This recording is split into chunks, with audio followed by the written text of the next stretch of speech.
நம்மளுக்கு தெரிஞ்சதுதானே, மாட்டுக்கறிக்கு தடை விதிச்சா கடை வச்சிருக்கிறவனா யாரு? பாய் தான் வச்சிருப்பான். அனைத்துமே மதம் மதம் மதம் மதம் என்று இப்ப லாஸ்டா காஷ்மீர் 370 ஆர்டிகல் அங்க என்ன பிரச்சனை? அங்கேயும் மதம் தானே. மதவெறியை எடுத்துக்கொண்டு எவன் வந்தாலும் அவனை செக்யூலரிசம் கொண்டு திருப்பி அடிக்க வேண்டும். ஆக்கப்பூர்வமான சத்தியங்கள், அதே மாதிரி ஆக்கப்பூர்வமான முன்னெடுப்புகள். அரசமைப்பு சட்டத்தின் மூலமாக எனக்கு கிடைத்த ஜனநாயகம் தான் என்னை இன்றைக்கு பாதுகாப்பாகவும் நிம்மதியாகவும் வாழ வைத்திருக்கிறது. எல்லாம் ஜனநாயக படுகொலைவாதிகள், எல்லாம் கான்ஸ்டிடியூஷன் போஸ்ட்ல ஏறி உட்கார்ந்துட்டு நம்ம வாய்க்கு கூட்டு போடப்பட்டிருக்கு. ஹார்டா நில்லுங்க. அவன் ஹார்ட் இந்துத்துவா பேசினா, நீங்க ஹார்ட் செக்யூலரிசம் பேசுங்க. 4% இஸ்லாமியர்களின் இடஒதுக்கீடு ரத்து செய்வேன் என்றார் அமித்ஷா. 4% உயர்த்தி தருவோம் என்று சொன்னது காங்கிரசினுடைய மைனாரிட்டி டெக்ளரேஷன். ஆனா இன்றைக்கு ஏழை எளியவர்களுடைய உணவில் முதன்மை இடத்தை பிடிக்கக்கூடிய உணவாக மாட்டுக்கறி இருப்பதனால் அந்த மாட்டுக்கறியின் மீது ஒரு அரசியல், மாடை வைத்து ஒரு அரசியல், மாட்டு சாணிக்காக ஒரு அரசியல். சத்தீஸ்கர் எல்லாம் காங்கிரஸ் தோல்வியை தழுவியதற்கே இந்த மாட்டு சாணி அரசியல் தான் ஒரு காரணம் என்றே நான் சொல்றேன். எவனாவது ஒரு அறிவாளி கூட இல்லையா? ஏச்சி அறிவு கட்டவனே, இதெல்லாம் ஒரு தீர்மானமாடா, இதெல்லாம் ஒரு சட்டமாடா கேட்கறதுக்கு ஒரு அறிவாளி கூட இல்லையா? 2024 இல்லைன்னா 2029 உங்களுக்கு ஆட்சி செய்ய தெரியாது. நம்ம தைரியமா வேடிக்கை பார்க்கலாம். எவ்வளவு நாள் இந்த மதவெறி ஈடுபடும் என்று நினைக்கிறீர்கள்? இந்துக்களுக்கு ஆட்சி நடத்தக்கூடிய நீங்கள் இந்துக்களுக்கு என்ன கல்பிட்டீங்க? எந்த பெரும்பான்மை இந்துக்களை முட்டாளாக்குவதற்கு இந்த செயலை நீங்கள் செய்தீர்களோ, அதே பெரும்பான்மை இந்துக்கள் உங்களை கேள்வி கேட்பார்கள். உங்களுடைய டார்கெட் மசூதி தான். இவைகள் தான் அரசியல். நீ போயிட்டு எந்த கறியை தின்றான்? உலகத்திலேயே நம்ம தான் பீஃப் எக்ஸ்போர்ட்ஸ் 2ஆம் இடத்துல இருக்கிறோம். ஏன் மாட்டுக்கறி உண்பவர்கள் குறிவைக்கப்படுகிறார்கள்னா, ஒரு காவி துண்டை போட்டு மாணவர்கள் போங்க. யார் வேணாம்னா, நீ அணியக்கூடிய துண்டுக்கு எதிராக நடப்பதல்ல எங்கள் பிரச்சனை. நாங்கள் அணியும் துண்டை பிடுங்கியதற்காக நடக்கிறது பிரச்சனை. இந்தியா தேசத்தை ஆபத்தான பாதைக்கு இவர்கள் அழைத்து சென்று கொண்டிருக்கிறார்கள். உன்னொரு செட்டிங்கா இல்ல அப்படின்னா மக்கள் கதறாங்க. நேற்று வரைக்கும் மணிப்பூர்ல 9 பேர் இறந்தார்கள். அதில் பச்சை குழந்தை. ஹேமந்த் கார்கரே கொன்றாகிவிட்டது. சஞ்சீவ் பட் சிறையில் அடைத்தாகிவிட்டது. கபீல் கான் ஜெயிலில் அடைச்சு போட்டோம். உமர் காலித் சிறையில் அடைத்தாகிவிட்டது. இப்படி எல்லாத்தையும் பண்ணிட்டே இருந்தீங்கன்னா இதுக்கு பேர் ஜனநாயகமா? இதுக்கு பேர் தான் ராஜா சர்வாதிகாரம். இப்படி ஒரு வேதனைக்குரிய விஷயம் நடப்பதற்கும் காரணம் நீங்கள் என்பதை சுட்டிக்காட்டுவதற்கும் நாம் தவறக்கூடாது.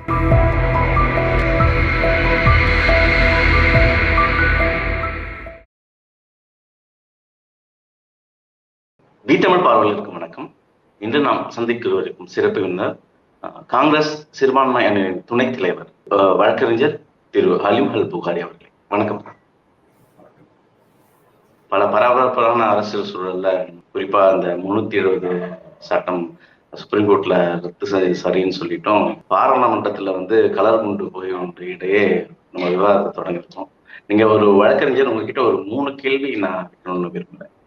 முதலாவதாக, புதுசா மத்திய பிரதேசத்துல பதிவேற்றிருக்கிற மோகன் யாதவ் அவர் ஒரு அறிக்கை வெளியிடுறார். அதாவது இப்போ சட்டமன்றம் கூட்டின தொடர்ல முதல் அறிக்கையா என்ன சொல்றாருன்னா, இறைச்சி கடைகளுக்கும் கோவில் உள்ள ஒளிப்பதி கருவிகளுக்கும் கட்டுப்பாடு அப்படின்னு குறிப்பிடாரு. இதை நீங்க எப்படி பாக்குறீங்க? தெலுங்கானாவிலே முதன் முறையாக ஆட்சி பொறுப்பை ஏற்ற காங்கிரஸ், ரேவந்த் ரெட்டி அவர்கள் ஏற்கனவே ஒரு உயரம் குறைவாக இருக்கக்கூடிய ஒரு மாற்றுத்திறனாளி பெண்ணுக்கு நான் சிஎம் ஆனா முதல்ல உனக்கு அரசு வேலை கொடுப்பேன்னு சொன்னேன். முதல் நாளே முதல் கையெழுத்து அதை தான் செஞ்சாரு. இதுக்கு பேர் ஆட்சி. இதான் மக்கள் விளங்கிக்கணும். இதுக்கு பேர் தான் ஆட்சி. எவன் எந்த கறியை தின்றான், எதுக்கு எந்த தடையை விதிக்கணும், எவ்வளவு நாள் இவங்க இதை செஞ்சிருவாங்க நீங்க நினைக்கிறீங்கன்னா, எனக்கு ஐ எம் ரியலி ஸ்டண்ட். சும்மா நானும் இதை பெருசு பண்ணிக்க வேண்டிய அவசியமே இல்லைங்கிற ஒரு முடிவுக்கு வந்துட்டேன். ஏன் அப்படின்னா, எவ்வளவு நாள் இதையே இதுக்கு பேர் ஒரு ஆட்சி.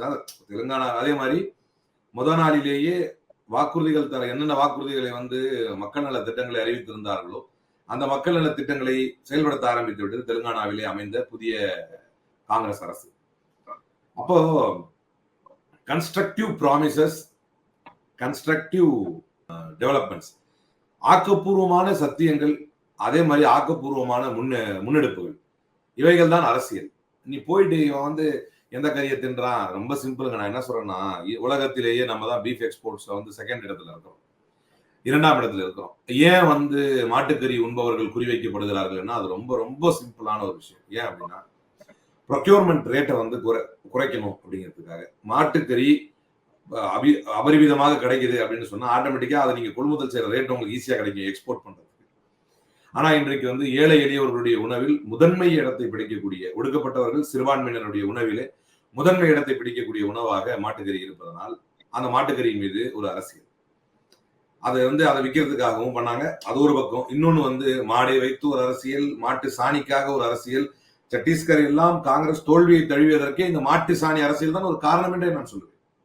அப்போ வந்து மாட்டை வைத்து, மாட்டு சாணியை வைத்து இதேதான் தொடர்ந்து அரசியல். இப்ப வந்து புதுசாக இவர் வந்து இன்னும் மக்கள் விளங்கிக் கொள்ள வேண்டும். இப்போ உதாரணத்துக்கு தமிழ்நாட்டில எல்லாம் வந்து மரியாதைக்குரிய மருத்துவர் அன்புமணி ராமதாஸ் அவர்கள் வந்து ஒரு முறை தன்னுடைய தேர்தல் நேரத்தில் சொன்னார், முதல் நாள் முதல் கையெழுத்து பூரண மதுவிலக்கு. அவர் செய்வாரு செய்ய மாட்டாரு, அது வேற விஷயம். ஆனால் இங்கு வந்து ஆக்கப்பூர்வமான சத்தியங்களை தான் மக்கள் எதிர்பார்க்கிறார்கள். ஏன் அப்படின்னு சொன்னா இங்க எல்லாம் படிச்சிருக்கிறான்.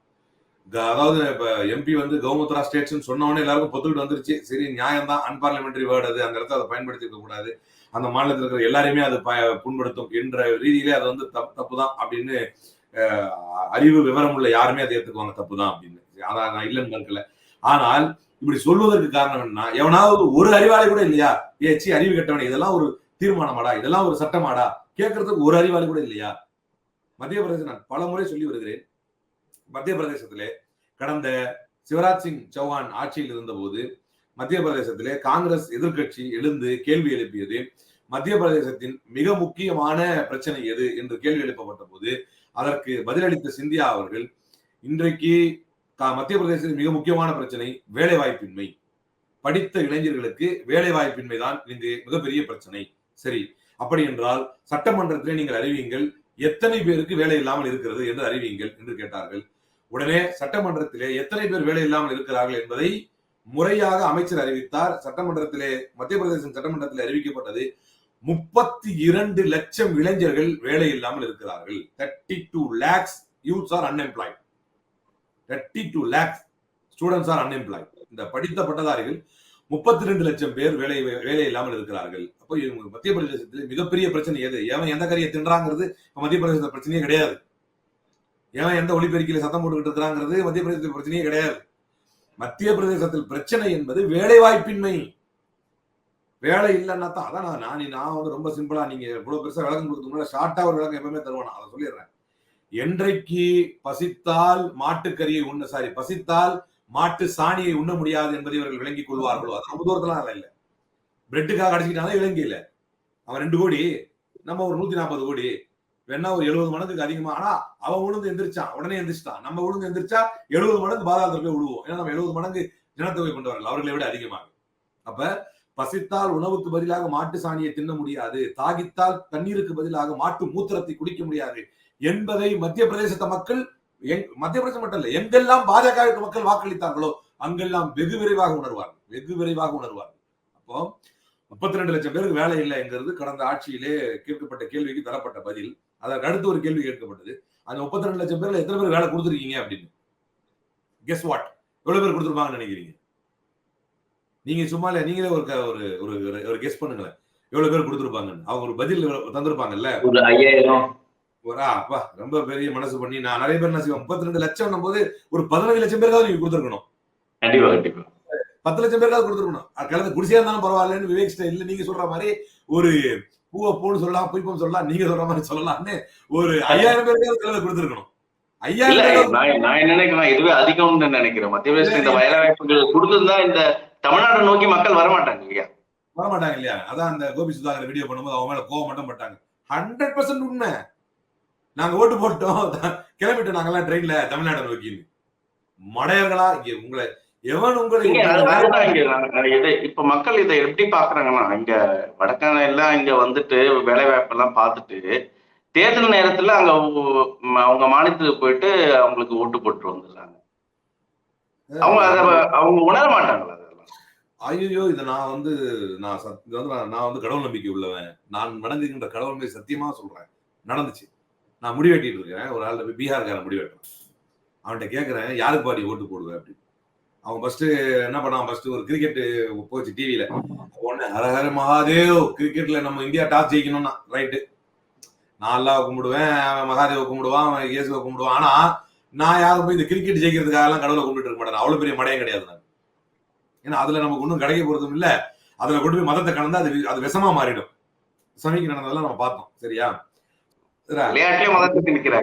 எனக்கு லேசா ஒரு டவுட், சரி இவன் கேட்போம், இவன் ஸ்டைல பார்க்கும்போது எனக்கு தெரிஞ்சிருக்கு, கிரிக்கெட்ல இந்தியா டாஸ் ஜெயிக்கிறதுக்கு உலகத்தை ரட்சிக்கக்கூடிய கடவுளையும் இவன் கூப்பிடுறான், மகாதேவ கூப்பிடுறான், இவன் என்னன்னு கேட்போம் அப்படின்னு. அப்பா யாருப்பா ஓட்டு போட்டுன்னு கேட்டேன். யாருக்கா இருந்தா என்ன மக்களுக்கு அப்படி அப்படின்னா, நான் விடாம என்ன பண்ணேன், அப்படியே பொறுமையா பேசி பேசி பேசி அந்த பாயிண்ட்ல வந்து நின்றேன். இது நடந்தது. நான் சொன்னேன், நான் கடவுள் நம்பிக்கை உள்ளவன், கடவுள் சத்தியம் விட்டு உண்மையை பேசுறேன். என்னன்னா மோடி மாதிரியோ பிஜேபி மாதிரியோ கடவுளை வந்து அரசியலுக்கு பயன்படுத்தாதவன் நான். அதனால நான் சொன்ன உண்மையா தான் இருக்கும் கடவுள் நம்பிக்கையில. அதனால அப்போ அவன்கிட்ட கேட்கறான் சொல்றான், லாஸ்டா சொல்றான், நான் பாஜகவுக்கு தான் போட்டேன் அப்படின்னா. சரி, அவன் கேட்டான், நான் பிஜேபிக்கு தான் போட்டேன் அப்படின்னு. தமிழ்நாட்டுல வேலை செய்யறான், கரெக்டா இடம் கூட பாத்தீங்கன்னா அரும்பாக்கத்துல. அப்போ நான் வந்து கேட்கறேன் அவன்கிட்ட, எப்பா உன் ஊர்ல வேலை இல்லைனாப்பா, முடிவெட்டுற வேலைக்கு இங்கே வந்துருக்குது, இங்க நாங்க முடிவெட்டுறதுல ஆள் இருக்கு எங்களுக்கு, அந்த வேலையும் வந்து வாங்கிட்டு நாங்க அதுலயும் நாங்க கம்மி காசுக்கு பண்றோம், நாளைக்கு எங்க அண்ணா வர்றான் அப்படின்னு கோபி சொன்னது தப்பா இல்லையே, எங்க மாமா வரார், அவர் 80 ரூபாய் பண்ணுவார் அப்படின்னு. அந்த அளவுக்கு இவன் இங்க காஸ்ட் இறக்கிட்டாங்கிறது பிரச்சனையே கிடையாது, அந்த காசு கூட அங்க கிடைக்கலங்கிறது தான் பிரச்சனை. இவன் இங்க 80 ரூபாய்க்கு வேலை செய்யறாங்கிறது நமக்கு புருவத்தை உயர்த்தி, என்னடா நம்ம வேலையை பறிச்சிட்டானேங்கிறது நம்ம பிரச்சனை கிடையாது. அந்த 80 ரூபாய்க்கு கூட வேலை தர்றதுக்கு ராஜஸ்தான்லயோ மத்திய பிரதேசத்திலேயோ சத்தீஸ்கர்லயோ மற்ற வட மாநிலங்கள் எங்குமே அந்த நிலை இல்லைங்கிறது தான் இங்க மேட்ரு. அப்ப பீகார்லாம் சொல்றான், நான் பிஜேபி தான் ஓட்டு போடுவேன் அப்படின்னு. அப்ப நான் ஓப்பனா சொல்லிட்டேன். அதுக்கப்புறம் வாய் திறக்கல வச்சுக்கல, ஏன்னா இது வந்து கதை கிடையாது, இல்ல சீமான் என்ன சொல்ற மாதிரி அடிச்சு விடுற கதை கிடையாது, நான் ரியாலிட்டியே சொல்றேன். அதுக்கப்புறம் வந்து அவன் என்ன சொல்லிட்டான், நான் அப்படி அமைதியாயிட்டான், முடி வெட்டுறது கூட அங்க வழியில இருந்தா இங்க வந்து வெட்டுற, அப்ப நீ பிஜேபி ஓட்டு போட்டேங்கிறிய எப்படி அப்படின்னு கேட்டா, அதுக்கப்புறம் அவன்கிட்ட பதில் இல்லை. ஆனா நான் அதுக்கப்புறம் கேட்டேன், எப்படி ஓட்டு போட போனேன். அப்ப சொன்னா, இந்த பேச்சு எப்போ வந்ததுன்னா, நான் வந்து லீவ் என்ன பண்ணிருக்கான், லீவ் போட்டு ட்ரெயின் ஏறி போயிருக்கான் ஓட்டு போட்டு வர்றதுக்கு. அவ்வளவு பொறுப்புணர்ச்சியா போட்டவன். இதெல்லாம் வந்து மீனிஸ்ல வர்றதெல்லாம் சும்மா கிடையாது, உண்மை. லீவ் போட்டு ட்ரெயின் ஏறி போயிருக்கான் ஓட்டு போடுறதுக்கு. அவ்வளவு பொறுப்புணர்ச்சியோட போய் நாட்டை படுகொலை தட்டு வந்திருக்காங்க பிஜேபி ஓட்டு போட்டு. அப்போ again I'm coming to the point, I'm sticking to the point, 32,000 youth are unemployed அப்படின்னு சொன்னா, guess what, how many of the youth would have got employed under BJP regime அப்படின்னா எத்தனை பேர் தான் நீங்க கொடுத்திருப்பீங்க அப்படிங்கிற கேள்விக்கு ஒரு பொறுப்புள்ள மாநில அரசு அப்போது பதில் எடுத்தது. இதெல்லாம் வந்து தேர்தலுக்கு முன்னால கேள்வி கேட்கறாங்க, அதுக்கு அவங்க பதில் தர்றாங்க. 21 பேருக்கு 1 2 3 4 5 6 7 8 9 10 எண்ணக்கூடிய 21 பேருக்கு மட்டும் வேலை வாய்ப்பு கொடுத்திருக்காங்க. 32 லட்சம் பேருக்கு வேலை இல்ல, 21 பேருக்கு வேலை கொடுத்திருக்காங்க. ஆனால் அதுக்கப்புறமா லீடிங் கூட வரல, 5000 சொன்ன அந்த லீடிங் கூட வரல. நீங்க பெரிய தர்மபுரம் போல இருக்கு, பெரிய கணக்கு கொடுத்துட்டீங்க பிஜேபிக்கு. 21 பேருக்கு தான் வேலை கொடுத்திருக்கான் அப்படின்னா அதுக்கப்புறமும் பிஜேபி தேர்ந்தெடுத்திருக்கான். இப்ப நம்ம ஏன் கவலைப்படுவானே? நான் தான் சொல்றேன், டே உங்களுக்கு எல்லாம் ஒரு சூழ்நிலை வரும், பசித்தால் உணவுக்கு பதிலாக மாட்டு சாணியை தின்ன முடியாது, தாகம் ஏற்பட்டால் நடந்துச்சா இல்லையா, யூபியில 1,84,000 விளக்குகளை வைத்து கின்னஸ் சாதனையை படைத்துக் கொண்டிருக்கிறார் யோகி ஆதித்யநாத். மறுநாள் அந்த விளக்கில் இருக்கக்கூடிய எண்ணெய்களை அசோக்குமார் என்கின்றவர் தன்னுடைய குடும்பத்தின் 5 பேர் சகிதம் மொத்தம் 6 பேர் வந்து அந்த விளக்கில் இருந்து எண்ணெயை ஊட்டி எடுத்தார்கள். டைம்ஸ் ஆஃப் இந்தியா பத்திரிகைக்காரர்கள் நாங்கள் போய் கேட்டோம், என்னப்பா பண்றீங்க அந்த விளக்குல இருக்கிற எண்ணெயை வச்சுன்னு கேட்டோம். இந்த விளக்குல இருக்கிற எண்ணெய் வந்து ஓரளவு நாங்க வந்து யூஸ் பண்ணி அதை எங்களுடைய பசியாத்துவதற்கு நாங்கள் பயன்படுத்திக் கொள்வோம் என்று சொன்னார்கள் என்று டைம்ஸ் ஆஃப் இந்தியா பத்திரிகை சொன்னதே வந்துருச்சு, கிட்ட நெருங்கிருச்சு. நான் சொன்னது 2024 இல்லைன்னா 2029. இவங்களுக்கு தான் ஆட்சி செய்ய தெரியாது, நம்ம தைரியமா வேடிக்கை பார்க்கலாம். எவ்வளவு நாள் இந்த மதவெறி ஈடுபடும் என்று நினைக்கிறீர்கள்? எவ்வளவு நாள் இதையே நீங்கள் வந்து ராமர் இப்ப ஜனவரி மாசம் இப்ப ஒரு மிகப்பெரிய அடுத்த ஒரு பிரச்சனை காத்திருக்குது. ஜனவரி மாதம் வரைக்கும் இன்ஸ்பெக்ஷன் பண்ண சொல்லியிருக்கிறாங்க கிருஷ்ண ஜென்மபூமி என்கின்ற அந்த மதுரா கேஸ்ல, மதுராவில் உள்ள மஸ்ஜித்ல, காசியில் உள்ள பள்ளிவாசல்ல. அப்போ காசியில் உள்ள மசூதிகள் இப்ப ஜனவரியில வந்து அயோத்தியால பாபர் மசூதியை கட்டி திறப்பு விழா நடத்த போறாங்க ஜனவரியில. இப்ப அதுல ஒரு கோலாகலம் ஆயிடும் இவங்களுக்கு. அப்படின்னு ஒரு ட்ரெயின் எல்லாம் பரபரப்பா இருக்கும். உனக்கு இதனால வளர்ச்சி கிடைக்குமா, இதனால உனக்கு வந்து சோறு கிடைக்குமா? நான் மீண்டும் மீண்டும் மீண்டும் வேலிடான ஒரு கொஸ்டின் தமிழ்நாட்டுல கத்திட்டு இருக்கிறதுனால அது புரிய மாட்டேங்குது ஒருவேளை வடநாட்டு மக்களுக்கு. என்னன்னா, இஸ்லாமியன் வந்தேரியே என்று சொல்கிறார். இஸ்லாமியர்கள் அந்நிய மதத்தை பின்பற்றுகிறார்கள். இஸ்லாமியர்கள் நம்முடைய கோயிலை இடித்துத்தான் மசூதி கட்டினார்கள், நம்முடைய கோயிலை இடித்துத்தான் மசூதி கட்டினார்கள், நம்முடைய மதத்தை வந்து கொன்றார்கள் அப்படிலாம் சொல்றான். சரி, அப்ப குறைந்தபட்சம் 100 ரூபாய் பெட்ரோல் இஸ்லாமியர்களுக்கு மட்டும் இருந்திருக்க வேண்டும். இந்துக்களுக்காவது 70 ரூபாய் கிடைச்சிருக்கணுமா இல்லையா? கண்டிப்பா. இந்துக்களுக்கு ஆட்சி நடத்தக்கூடிய நீங்கள் இந்துக்களுக்கு என்ன கலப்பிட்டீங்க? கோமணத்தை உருவாமுட்டுறீங்க. இப்ப அதான் நல்லது. அப்போ எந்த பெரும்பான்மை இந்துக்களை முட்டாளாக்குவதற்கு இந்த செயலை நீங்கள் செய்தீர்களோ அதே பெரும்பான்மை இந்துக்கள் உங்களை கேள்வி கேட்பார்கள். புல்லு தண்ணிக்கு கரியை தடை பண்ண, பாங்க ஓசையை தடை பண்ண, கோயில் ஓசையெல்லாம் யாரும் தடலாம் பண்ண முடியாது. இவங்களுடைய டார்கெட் வந்து மசூதி தான். மசூதியில இருந்து வரக்கூடிய பாங்க ஓசை. அவங்க அந்த வழிபாட்டு தலங்களுக்கு கட்டுப்பாடுன்னு சொல்றாங்க. குறிப்பா 3 மதத்துக்கும் ஒளிபெருக்கி இருக்கு. நம்மளுக்கு தெரிஞ்சதுதானே, மாட்டுக்கறிக்கு தடை விதிச்சா கடை வச்சிருக்கிறவனா யாரு? பாய் தான் வச்சிருப்பான். எங்கேயாவது ஒரு இடத்துலதான் வைக்கக்கூடாதுன்னு கடமை இல்லை. ஆனா வச்சிருக்கிறவன் முஸ்லீம் தானே.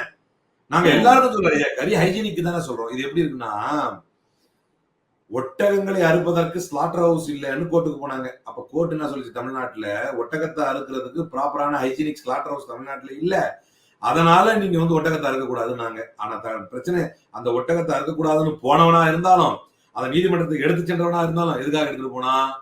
ஒட்டகத்தினால ஏற்படக்கூடிய கரிசனமா பன்றி இறைச்சி கூட தான் விற்கப்படுகிறது. பன்றி இறைச்சிக்கு ப்ராப்பரா ஸ்லாட்டர் ஹவுஸ் இருக்குதா? எத்தனையோ நரிக்குறவர்கள் எதையும் அறுத்து சாப்பிடுறாங்க. பூனைக்கறி கூட தான் சாப்பிடுறாங்க அறுத்து. அதுக்கெல்லாம் ப்ராப்பரா ஸ்லாட்டர் ஹவுஸ் இருக்குதா? இது யாருக்கு டார்கெட்? இஸ்லாமியர்களுடைய பக்ரீத்ல தலையிட வேண்டும். சப்ஜெக்ட் அவ்வளவுதான். நான் என்ன சொல்றேன்னா, ஒரு நாள் உண்மையிலேயே இஸ்லாமியர்கள் வந்து ரைட்டு போ, என்னதான் உன் பிரச்சனை செய் அப்படின்னு ஒரு நாள் அமைதியாகத்தான் போறாங்க. அன்னைக்கு இவங்களால என்ன அரசியல் செஞ்சிருவாங்கன்னு நினைக்கிறீங்க? எல்லாரையும் முடுக்கி விட்டால் ஒரு நாள் நீங்க சொல்வது போல எல்லாமே நடந்துருச்சுன்னா, கத்திக்கிட்டு இருக்கிற வரைக்கும் எதிர்ப்பு இருக்கிற வரைக்கும் அங்க பாத்தியா அவன் எதிர்க்கிறான் மூடக்கூடாது அப்படின்னு வெளியே அரசியல் பண்ணிட்டே இருப்பேன். ஒரு நாள் எல்லாமே போச்சு, அதுக்கப்புறம் என்ன பண்ணுவேன்? நான் அந்த நிலையை பார்ப்பதற்கு ஆசையாக இருக்கிறேன். கிட்டத்தட்ட அந்த நிலைக்கு பாபர் மசூதிக்கு பின்னால் ஞான்வாபி மஸ்ஜிதுக்கு பின்னால் கிருஷ்ண ஜென்மபூமி என்று காசி, மதுரா, ஞான்வாபி, பாபர் மசூதி ஆடே போயிட்டே இருக்கிறாங்க அடிச்சுட்டு. சரி ரைட்டு, எல்லாம் போச்சுப்பா, எல்லா இடத்துலயும் நீங்க வந்துட்டீங்க. அதுக்கப்புறம் என்ன? What is next? அதுக்கப்புறம் என்ன? இப்பயாவது மக்கள் முன்னேற்றத்தை பத்தி பேசுவியா? இப்பயாவது வேலை வாய்ப்பை பத்தி பேசுவியா? வருடந்தோறும் 2 கோடி வேலை வாய்ப்பு சொன்னது யார்? ஒவ்வொருத்தருக்கும் 15 லட்சம் அக்கௌண்ட்ல விழும் சொன்னது யார்? இன்னைக்கு அது சொல்லவே இல்லைன்டா. அது அமித்ஷா ஒரு பக்கம் வந்து அது ஒரு ஜும்லா பாஸ் அப்படின்ட்டார். அது சும்மா அடிச்சு விடுறதுப்பா தேர்தல் நேரத்துல. அதெல்லாம் நீங்க பெருசா எடுக்கக்கூடாது. நீதிமன்றங்கள், உச்ச நீதிமன்றத்திலே வழக்குகள் நிலுவையில் இருக்கிறது. எது சம்பந்தமான வழக்குகள்? அனைத்தும் பெரும்பான்மையாக மக்களுடைய கவனத்தை பெறக்கூடிய வழக்குகள் அனைத்துமே மதம் சம்பந்தப்பட்ட வழக்கு. பாபர் மசூதி தீர்ப்பு, கிருஷ்ண ஜென்மபூமி கேஸ் சம்பந்தமாக அதை வந்து விசாரிக்கலாமா, ஆய்வு மேற்கொள்ளலாமா, மேற்கொள்ளக்கூடாதா என்பதற்கு வழக்கு, இதற்கு வழக்கு, அதற்கு வழக்கு, திரிபுராவில் வழக்கு, மணிப்பூரிலே கிறிஸ்தவர்களுக்கு எதிராக, குக்கி இனத்தவர்களுக்கு எதிராக நடந்த பிரச்சனைக்கு வழக்கு, இப்படி வழக்கு, பில்கிஸ் பானுடைய கற்பழிப்பு குற்றவாளிகளை விடுதலை செய்தது செல்லுமா செல்லாதா என்பதற்கு வழக்கு. இதெல்லாம் என்ன? அனைத்துமே மதம் மதம் மதம் மதம் என்று. இப்ப லாஸ்டா வந்து காஷ்மீர் 370 ஆர்டிகல், அங்க என்ன பிரச்சனை? அங்கேயும் மதம் தானே. நான் எப்படி சொல்றேன் இதை மதம்? நீங்க கூட கேட்கலாம், எப்படிங்க மதம் சொல்லுவீங்க? சிறப்பாந்தஸ்து தரப்பட்ட மாநிலம் காஷ்மீர் மட்டும் தானா? இவங்க கொடுக்குற பில்டப் நீங்க பாத்தீங்கன்னா, காஷ்மீர்ல வந்து ஏதோ பாகிஸ்தான்ல ஒட்டி இருந்த காஷ்மீரை கொண்டு வந்து இந்தியாவில சேர்த்த மாதிரி பில்டப் கொடுத்துட்டு இருக்காங்க. அடே மடையர்களா, அது ஏற்கனவே இந்தியாவில் ஒரு பகுதி தான்டா. சிறப்பந்தஸ்து தான் இருந்துச்சு. அப்ப அடுத்த பாயிண்ட் வருவோம். அப்ப சிறப்பந்தஸ்து காஷ்மீர் மட்டும் தானா? திரிபுரா இருக்கு, மிசோரத்துக்கு இல்லையா? அருணாச்சல பிரதேசத்துக்கு இல்லையா சிறப்பந்தஸ்து? அப்ப காஷ்மீர் மட்டும் குறி வைக்கிறதுக்கு simple, because they are Muslims. Simple, அவ்வளவுதான். அங்க இஸ்லாமியர்கள் ஹிஜாபை ஏன் கை வச்சாங்க? ஹிஜாப் உச்ச நீதிமன்றம் வரைக்கும் ஏன் வழக்கு போச்சு? நான் I am one of the impleaders. ஹிஜாப் வழக்குல நான் ஒரு இம்ப்ளீடர் சுப்ரீம் கோர்ட்ல. அப்போ இங்க கர்நாடகா கோர்ட்ல தேர்ட் அஃபிடவிட் எடுத்துட்டு போய் அங்க போட்டு இம்ப்ளீட் பண்ணி முடிக்கிறதுக்குள்ள thank God Karnataka got a good governance under Congress.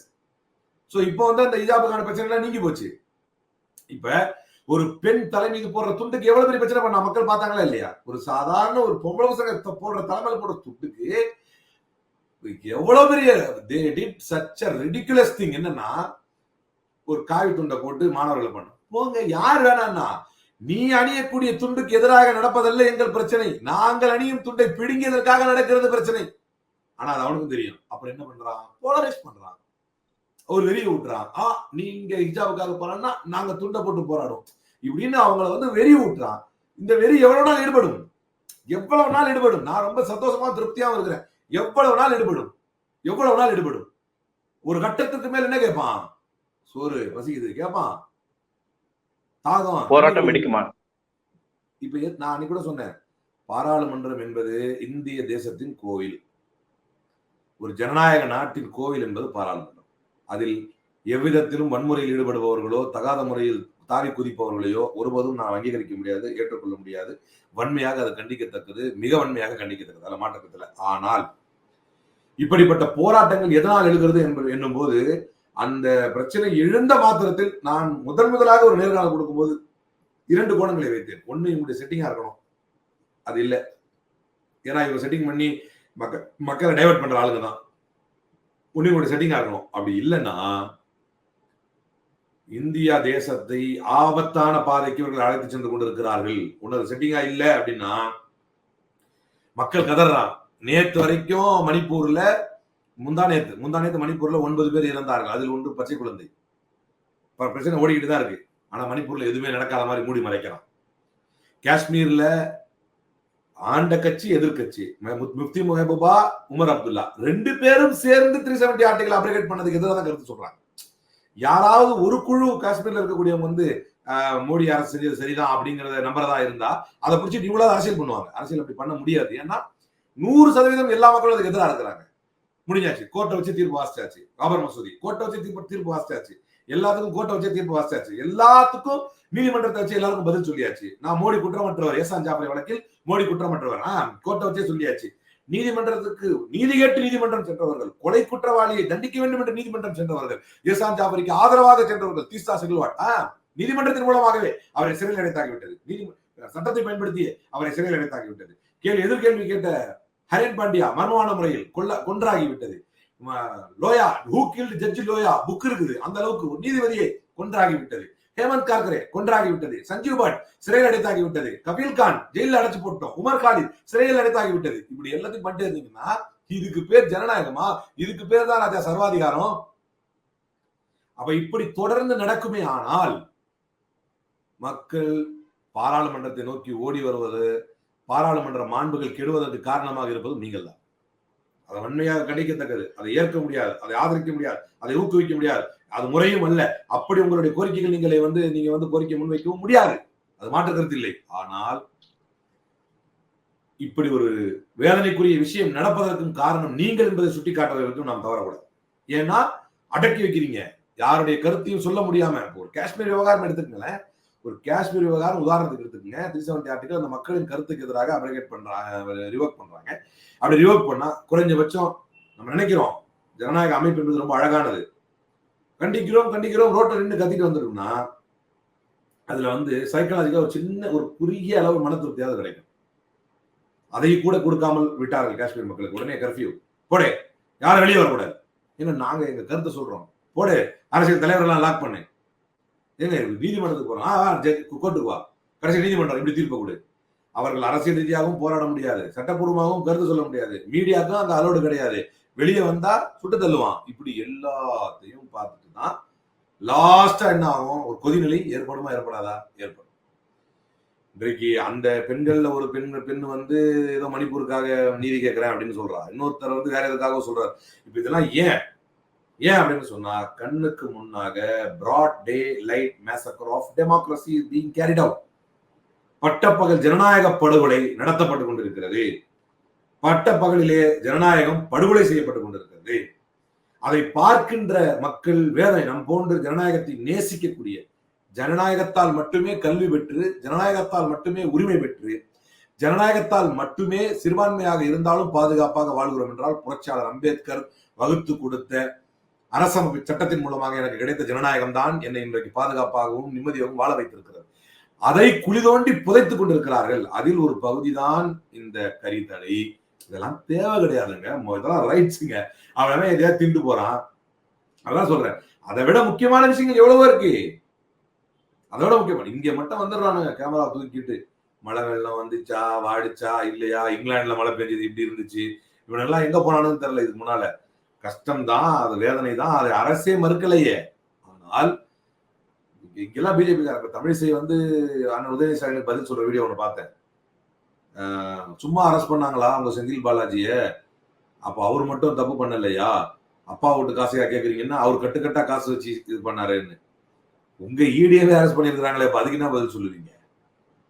அதுக்கு அவளையும் நவாப் மாலிக்னு ஒரு ஆளு மகாராஷ்டிரால சிறுபான்மை அமைச்சரா இருந்தாரு உத்தவ் தாக்கரே கவர்மெண்ட்ல, என்சிபி அவரு, இவர் சரத்பவார் கட்சிக்காரரு.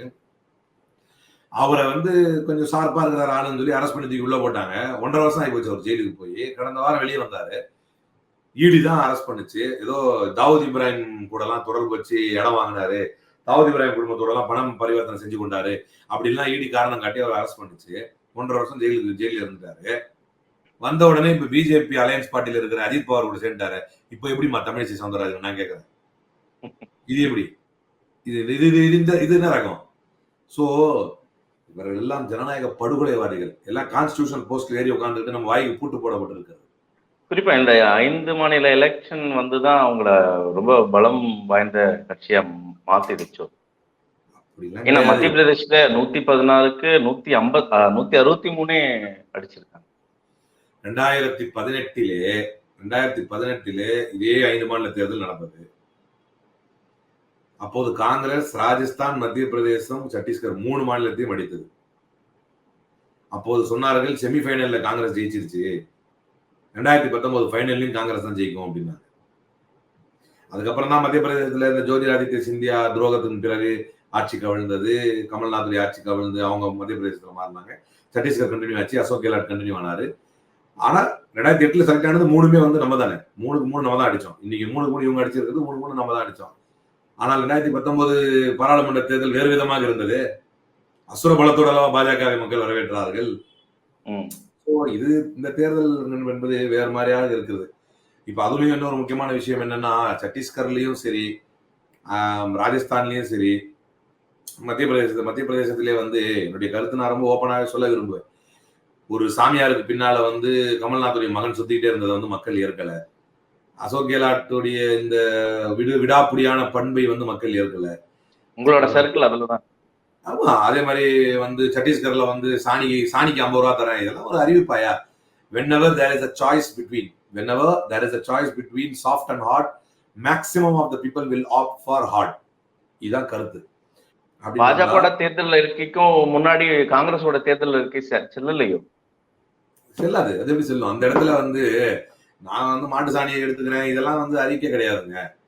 அது வந்து மத்திய பிரதேசத்துல வந்து உசாராயிட்டாரு. இங்க இருந்து திருடி லாடிலி பெஹன் அப்படின்னு ஒரு அறிவிப்பு பண்ணாரு, பெண்களுக்கான அறிவிப்பு. அது எங்க திருடினது? இங்க திமுக அரசு திருடியதுதான். தமிழ்நாடு சுட்டு அங்க மத்திய பிரதேசத்துக்கு வந்து மக்கள் பாருங்க, நலத்திட்ட உதவிகளுக்கு முக்கியத்துவம், நலத்திட்டத்துக்கு உதவி. அதனாலதான் நீ சிவராஜ் சிங் சௌஹான் போனாருன்னா பெண்கள் சூழ்ந்து கொண்டு அண்ணா மாமா உங்களை சிஎமாக்கலையேன்னு கேட்கறாங்க. இருந்தாலும் நம்ம நம்ப மாட்டோம் வைங்க இந்த ஆக்டிங் எல்லாம். ஆனாலும் மக்கள் பாவம் தானே, ஏமாளிகள் ஆக்கப்படும் மக்கள் தானே. அப்போ இப்ப வந்து ட்ரெண்ட் மாறி போச்சு. இதே நீங்க வந்து கர்நாடகால பாருங்க, பஜ்ரங் தலை தடை செய்வோம், வன்முறை அமைப்புகள், ஒரு இஸ்லாமிய அமைப்பையும் தடை செய்வோம், பஜ்ரங் தலையும் தடை செய்வோம் என்று சொன்னார் நம்ம காங்கிரஸ் தேர்தல் அறிக்கை தெளிவாக சொன்னது.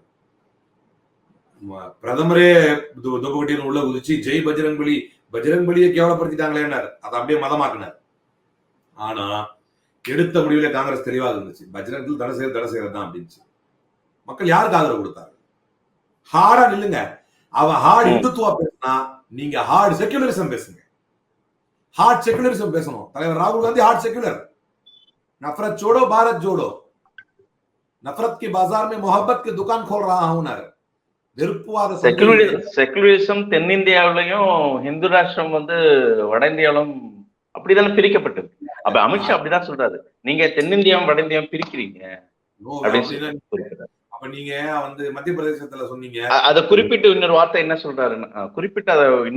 சொல்றாருன்னா, அடுத்த நாடாளுமன்ற தேர்தலில் வந்து தமிழ்நாட்டிலையும் கேரளாவிலையும் பாஜகவோட நாடாளுமன்ற உறுப்பினர்களோட எண்ணிக்கை வந்து அதிகமா இருக்கும். அடுத்த டார்கெட் வந்து கேரளாவும் தமிழ்நாடும் தான் சொல்லுவோம். சவாலாவே எடுத்துக்கோமே. வேற என்ன சொல்றது, சவாலாவே எடுத்துக்குவோம். we will kick you out, we will kick you guys out. இல்ல ஒரு டார்கெட், எங்களோட டார்கெட் கேரளா, தமிழ்நாடு. இவர் குறிப்பிட வர்றது வந்து ஏதாவது மாநிலங்கிறத பிரிக்கிற ஒரு சூழ்ச்சியை கையாளும். என்ன வேணா செய்துமே, நான் தான் சொல்றேன். மேபி இப்ப கவர்னருக்கு தரப்பட்ட அதிகாரங்களை பற்றி 370 ஆர்டிகல் அப்ளிகேஷன் பத்தி உச்சநீதிமன்றம் கொடுத்த தீர்ப்பு எல்லாம் பாத்தீங்கன்னா, பிரசிடென்ட்டுக்கும் கவர்னருக்கும் உண்டான அதிகாரத்தை பற்றி நிறைய பேசியிருக்கு தீர்ப்பு. ஏற்கனவே வந்து பாஜக ஆளாத மாநிலங்களிலே ஆளுநர்களுடைய சேட்டைகள் அதிகமாக இருப்பதை நம்மால் பார்க்க முடிகிறது. இது எதுக்காக இதை செய்யறாங்கன்னு நம்மளால, என்னுடைய யோசனை ஏதோ ஒரு பெரிய திட்டம் வைத்திருக்கிறார்கள் என்பது மட்டும் எனக்கு ஒரு பெரிய யோசனையாக என் மைண்ட்ல உதிச்சுக்கிட்டே இருக்கு. ஜனவரி மாசம் வந்து ராமர் கோயில் திறந்ததுக்கு பின்னால பிப்ரவரி மார்ச்ல கூட தேர்தல் அறிவிக்கப்படலாம், தேர்தலே அறிவிக்கப்படாமல் கூட போகலாம், மேபி என்ன வேணா நடக்கலாம். ஸோ அதுக்கெல்லாம் நம்ம அஞ்ச போறது இல்லைன்னு வைக்கிறேன். வெள்ளையர்களே பார்த்தாச்சு, இந்த கொள்ளையர்களே சொல்ல முடியாது, அதெல்லாம் பார்த்துடலாம். ஆனால் ஒரு செய்தி நான் என்ன சொல்ல வர்றேன் அப்படின்னு சொன்னா, நீங்க வந்து மத்திய பிரதேசத்துல, யூபி பக்கத்துல இருக்கு திணிக்கும் மத்திய பிரதேசம், அங்கேயும் இதே தான் சொன்னாரு அமித்ஷா, ராம்லல்லாக்கு நான் உங்களை ஃப்ரீயா கூட்டு போவோம் அப்படின்னு. அந்த வாயை அப்படியே கொண்டு தெலுங்கானாலே வச்சாரு, ராம்லல்லாக்கு உங்களை ஃப்ரீயா கூட்டு போவோம். தெலுங்கானாவிலே மக்கள் they gave you a severe blow. Telangana மக்கள், இத்தனைக்கு நீங்கள் ஒன்றியத்திலே ஆட்சி செய்து கொண்டு தேர்தல் ஆணையத்திலே தேர்தல் ஆணையர்களை தேர்ந்தெடுக்கக்கூடிய சட்டத்தை கூட மாற்றி விட்டீர்கள். சீஃப் ஜஸ்டிஸ் ஒரு பார்ட்டா இருந்தார் இதுக்கு முன்னால, இப்ப இனிமே சீஃப் ஜஸ்டிஸ் கிடையாது, அதை அமெண்ட் பண்ணிட்டாங்க. இனிமே தேர்தல் ஆணையர்களை தேர்ந்தெடுக்கக்கூடிய குழுவில் சீஃப் ஜஸ்டிஸ், பிரைம் மினிஸ்டர், எதிர்கட்சி தலைவர், பிரைம் மினிஸ்டர் சொல்லக்கூடிய ஆட்கள் 2 பேர், இப்படிதான் இருந்துச்சு ஏற்கனவே. இப்போ சீஃப் ஜஸ்டிஸ் அதுல ஒரு பார்ட் கிடையாது, மாத்திட்டாங்க இப்ப. சோ தேர்தல் ஆணையம் முதற்கொண்டு எல்லாத்தையும் கையில போட்டுக்கிட்டு இன்னைக்கு வந்து ஒரு பெரிய தேர்தலை தெலுங்கானாவில் சந்தித்தீர்கள். அந்த ஒரு தரதுராப்புல டைகர் ஏதோ ஒரு பேர் வச்சுக்கிட்டு, இப்ப அவரெல்லாம் வந்து ராஜா அப்படின்னு சொல்லிட்டு ஒரு எம்எல்ஏ, அவரெல்லாம் வந்து எவ்வளவு மோசமாக பேசக்கூடியவர்னு எல்லாருக்கும் தெரியும். தெலுங்கானாவிலே அப்படி ஒரு ஆளை வச்சுக்கிட்டு கடுமையா பேசிட்டு இருக்காப்புல. 4% இஸ்லாமியர்களின் இடஒதுக்கீடு ரத்து செய்வேன் என்றார் அமித்ஷா. 4% உயர்த்தி தருவோம் என்று சொன்னது காங்கிரசினுடைய மைனாரிட்டி டெக்ளரேஷன். வித்தியாசம் இருக்குல்ல. இப்போ பேச்சுவார்த்தை அடிபடுகிறது, மைசூர் ஏர்போர்ட்டுக்கு வந்து திப்பு சுல்தான் பேரை வைப்போங்கிறாங்க. அப்படி அடிக்கணும், வாங்கி திருப்பி அடிக்கணும், ஓடுன்னு. அவர்கள் இந்த தேசத்திற்கு எதிரான தீவிரவாதத்தை, இந்துத்துவ தீவிரவாதத்தை, இந்த தேசத்திற்கு எதிரான ஒரு மத கொள்கையை, மதவெறியை யார் கொண்டு வந்தாலும், இஸ்லாமியன் கொண்டு வந்தாலும், கிறிஸ்தவன் கொண்டு வந்தாலும், இந்து கொண்டு வந்தாலும், மதவெறியை எடுத்துக்கொண்டு எவன் வந்தாலும் அவனை செக்யூலரிசம் கொண்டு திருப்பி அடிக்க வேண்டும். அப்படி அடித்த மாநிலங்களில் வெற்றி பெற்று இருக்கிறோம். அப்படி அடித்த மாநிலங்கள் தான் தலைவர் ராகுல் காந்தியுடைய பேச்சை கேட்பவர்கள், தலைவர் ராகுல் காந்தியுடைய கொள்கை நடப்பவர்கள். அவர் தெளிவா சொல்லிட்டாரு, யாரா இருந்தாலும் ஹார்ட் கோர் செக்யூலரிசம் தான் நம்முடைய பாதை. எனவே இல்ல இதுல அமித்ஷா மறுபடியும் குறிப்பிடறாரு, 2 நாள் முன்னாடி வந்து மீண்டும் வந்து ராகுல் காந்தி வயநாடு தேர்தலில் நின்னா தோல்வியை தான் தருவோம். இந்த வாட்டி நாங்க வந்து 2 மாநிலத்துல நல்லா டார்கெட் பண்ண போறோம். பிஜேபியோட பார்லிமெண்டோட மெம்பர்ஸ் வந்து அதிகமா, இவங்க சொல்ற வந்து கோவையை முன்னிறுத்தி, தமிழ்நாட்டை பத்தி கோவையை முன்னிறுத்தி சொல்றாங்க. கோவை பிரிக்கப்படும், இங்கெல்லாம் எதுவுமே எடுபடாதுங்க. கோயம்புத்தூர்ல வந்து ஏற்கனவே உள்ளாட்சி தேர்தலுடைய கதையை பாத்தீங்களா, செந்தில் பாலாஜி பொறுப்பேற்று மொத்தமா அள்ளிட்டாரு. அதனால அவருக்கு ஜெயிலில் அடைச்சிட்ட உடனே எல்லாமே நம்ம பண்ணிடலாங்கிற மாதிரி நினைக்கிறாங்க. ஸோ அது வந்து மேட்ரு வந்து ரொம்ப கிளியரு. தென் மாநிலங்களை விட்டுருங்க, உங்களுக்கு வந்து கேட்வே ஆஃப் சவுத் அப்படின்னு இவங்க கர்நாடகா தான் சொன்னாங்க. கர்நாடகாவில் தூக்கி வீசியாச்சு. இன்னும் என்ன கதை பேசிட்டு இருக்கீங்க? நாம போறோம் ஹிந்தி ஹார்ட்லேண்டுக்கு. இப்போ ஹிந்தி ஹார்ட்லேண்டை வின் பண்றோம் இந்த முறை. நான் சொல்றேன் அஃபென்சிவா, நான் சொல்றேன். இப்போ எதுக்கு டிஃபென்சிவ் மோட்ல பேசுவாங்க? அப்ப நீங்க எதுக்கு நம்ம ஸ்டேட் பயந்துட்டே இருக்கீங்க? நார்தன் இந்த ஹிந்தி ஹார்ட்லேண்ட் நம்ம கைக்கு வருது. இப்ப பாருங்க, மீண்டும் காங்கிரஸ் வெற்றி பெறும்னு நினைக்கிறீங்க? 2018 நம்ம ஜெயிச்ச மாநிலங்கள்ல வந்து அதுக்கப்புறம் அடுத்த பாராளுமன்ற தேர்தலில் தோத்துட்டுமே. அப்ப அவங்களுக்கு மட்டும்தான் அதா? மக்கள் ஒன்றிய தேர்தலை வேறு மாதிரி பார்ப்பார்கள், மாநில தேர்தலை வேற கண் கொண்டு பார்ப்பார்கள். இன்னைக்கு சிவராஜ் சிங் சௌஹான் தேர்ந்தெடுக்கப்படாதது, வசுந்தரா ராஜே ராஜஸ்தான்ல தேர்ந்தெடுக்கப்படாததெல்லாம் மிகப்பெரிய அதிருப்தி. இந்த விளையாட்டா? இதுவும் எல்லாம் it will also make kind of impact. அப்ப இவை அனைத்தும் சேர்ந்துதான் ஒரு தாக்கத்தை உருவாக்க போகிறது. நீங்க பாருங்க, வெயிட் அண்ட் சீ. அப்ப அந்த இதெல்லாம் தேவையில்லை. ஆனா எனக்கு தேவையில்லாத இம்பாக்ட். தேவையான இம்பாக்ட் என்னன்னா, மக்கள் மதசார்பின்மையைத்தான் ஏற்பார்கள். மதசார்பின்மை தான் இங்க ஹீரோ. இந்த மண்ணினுடைய தன்மை, இந்த மண்ணினுடைய அடிப்படை என்பது மதசார்பின்மை. பூத்து குலுங்கும் மலைகளும் சுற்றுலா தலங்களும் சுவிட்சர்லாந்துக்கு அழகு என்றால், ஸ்பைசஸ் எனும் வாசனை திரவியங்கள் இலங்கைக்கு அழகு என்று சொன்னால், அழகு ஆங்கிலம் இங்கிலாந்து அழகு என்று சொன்னால், அறிவும் அறிவியலும் அமெரிக்காவிற்கு அழகு என்று சொன்னால், பல மொழி, பல இனம், பல குழு, பல மதம், பல பிரிவுகளாக பிரிந்திருந்தாலும் கூட ஒற்றை உணர்வோடு இந்தியர் என்று உணரக்கூடியதுதான் இந்தியாவிற்கு அழகு. அந்த அழகு என்னைக்குமே போகாது, அது மாறாது. எனவே அந்த அழகை, அந்த அழகோடு பாதுகாக்கக்கூடிய தலைவராக தலைவர் ராகுல் காந்தி இருப்பதனால் எந்த கவலையும் வேண்டாம். 2024 தலைவர் ராகுல் காந்தி தான் பிரதமர். எழுதி வைத்துக் கொள்ளுங்கள், மார்க் மை வேர்ட்ஸ். மத்திய பிரதேஷ்ல மக்கள் எல்லாம் மிக சந்தோஷமா இருந்தாங்க. இப்போ மோகன் யாதவ் ஆர்எஸ்எஸ் ரொம்ப ஒன்றி இருக்காரு. ஆர்எஸ்எஸ் எப்படி போக போகுதுன்னு நம்ம பொறுத்து தான் பார்க்கணும். இந்த சூழ்நிலையில வந்து உத்தரப்பிரதேசத்துல ஒரு சீனியர் ஜட்ஜ் சீஃப் ஜஸ்டிஸ்க்கு ஒரு கடிதம் எழுதுறாங்க. என்னன்னா, kindly permit me to end my life in a dignified way, let my life be dismissed அப்படி சொல்றாங்க. அவங்களுக்கு ஒரு பாலியல் துன்புறுத்தல் சீனியர் கிட்ட இருந்து வந்து ஹைகோர்ட், உத்தரப்பிரதேஷ் ஹைகோர்ட். இதை எப்படி பாக்குறீங்க? எப்படி பாக்குறேன்னா, இப்போ இது நல்ல கேள்வி கேட்டீங்க. அபிஷேக் மனு சிங்வி வந்து சத்யேந்தர் ஜெயினுடைய வழக்கை பற்றி உச்ச நீதிமன்றத்திலே வாதிடும் போது கேட்டார்.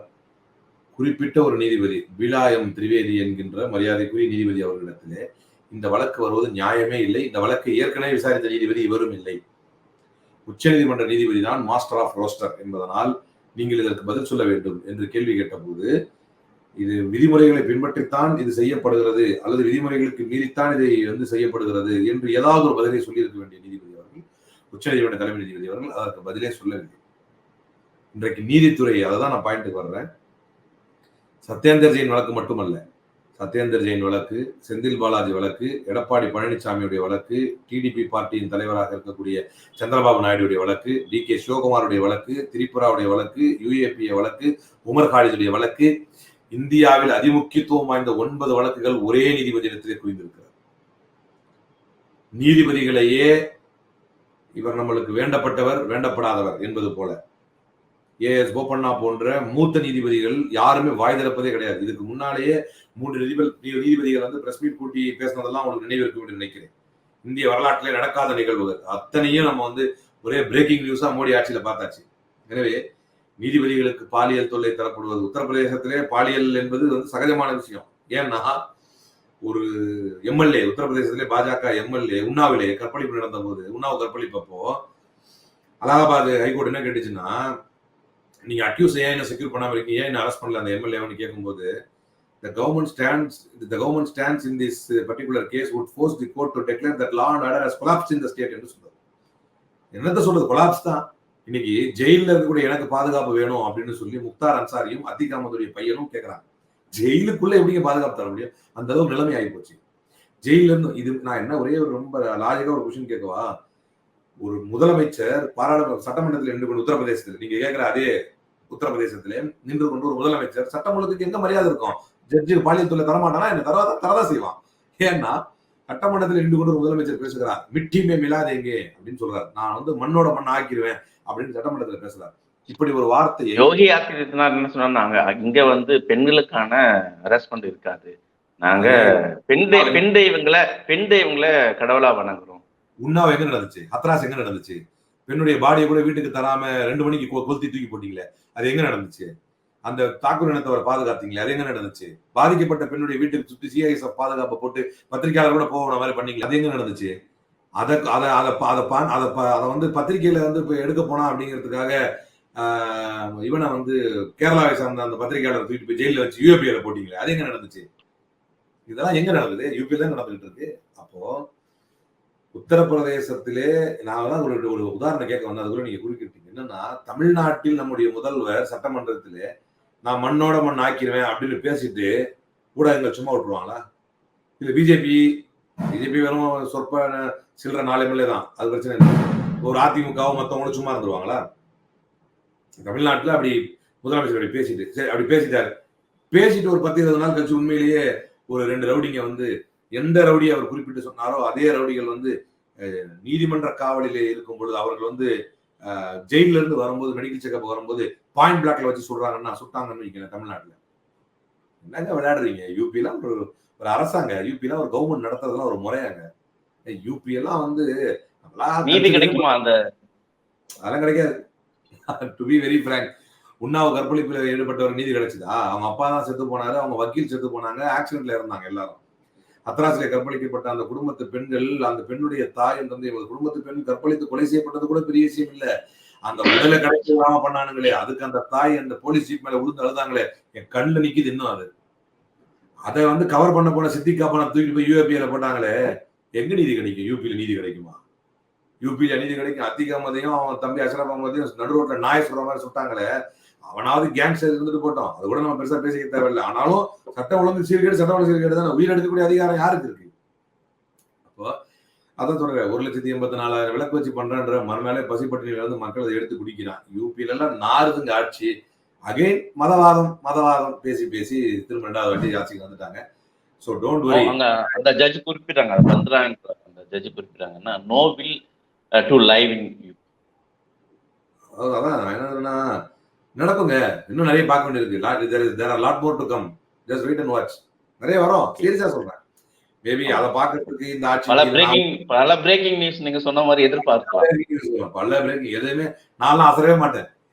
ஏன்னா சர்வாதிகாரிகளுடைய போக்கே என்ன அப்படின்னு சொன்னா, கீப் தெம் பிஸி. ஹிட்லருக்கு பாடம் எடுத்த சொன்னா கோயபல் சொன்னா, take a particular community, target them and find fault on them for everything that cos wrong அப்படின்னு சொன்னான். இதெல்லாம் எதுக்கு அப்படின்னு சொன்னா, டைவர்ட் அண்ட் ரூல் தான். டைவர்ட் பண்ணணும், எது தப்பா பண்ணணும் அவன் தான் காரணம்னு சொல்லு. அந்த அது நீங்க இமந்தா பிஸ்வாசமா சொன்னதை நீங்க பார்த்துருக்கலாம். காய்கறி ரேட் ஏன்னா கம்மியாயிருச்சுன்னா, இல்லீகலா வந்து அசாமுக்குள்ள நுழைறவங்க முஸ்லீம்களால தான் வந்து காய்கறி ரேட் அதிகமாயிடுச்சுப்பா. ஸோ இதெல்லாம் நம்ம நிறைய பார்க்கலாம். இந்த மாதிரி நிறைய ஜோக் நியூஸ் நிறைய பார்க்கலாம். It is no more, it will be no more breaking news, all are joke news. நிறைய ஜோக் தான். ஜனநாயகத்தை படுகொலியில் தள்ளுவார்கள், கேலி கூத்தாக்குவார்கள். The entire law and judiciary system will be made mockery. அது மாக்கரி ஆக்குவாங்க. இதெல்லாம் வந்து ஜோக் ஆகும். நம்ம கவலையே படக்கூடாது, தைரியமா நிக்கணும். நமக்கு ஒரு சூழல் காலம் வரும், வெள்ளையர்களிடமிருந்து தேசத்தை காப்பாற்றியதை போல இந்த கொள்ளையர்களிடமிருந்து காப்பாற்றக்கூடிய ஒரு கட்டாயம் ஏற்படும். அன்றைக்கு களத்திலே உறுதியாக நின்று இந்த மீண்டும் ஒரு முறை ஒரு சுதந்திர போரை நடத்தித்தான் பாஜகவின் கைகளில் இருந்து தேசத்தை மீட்டு அதனுடைய ஜனநாயக பாதைக்கு மீண்டும் விடக்கூடிய மக்களாக நாம் தான் பார்ப்போம். அவங்க ஒரு 3 அஜெண்டா வச்சுதான் இந்த தேர்தலையே எதிர்நோக்குனாங்க. ஒன்னு ராமர் ஜென்ம பூமி மீட்பு, மற்றொன்று 370 ஆர்டிக்கல், 3வது யூனிஃபார்ம் சிவில் கோட். 2 அதை சக்சீட் பண்ணிட்டாங்க. யூனிஃபார்ம் சிவில் கோட் தான் பெண்டிங் இருக்கு. பார்ப்போம், பொறுத்திருந்து தான் பார்க்கணும் காலம் என்ன பதில் சொல்ல போகுது. உங்கள் நேரத்துக்கு கருத்து முக்கியம்.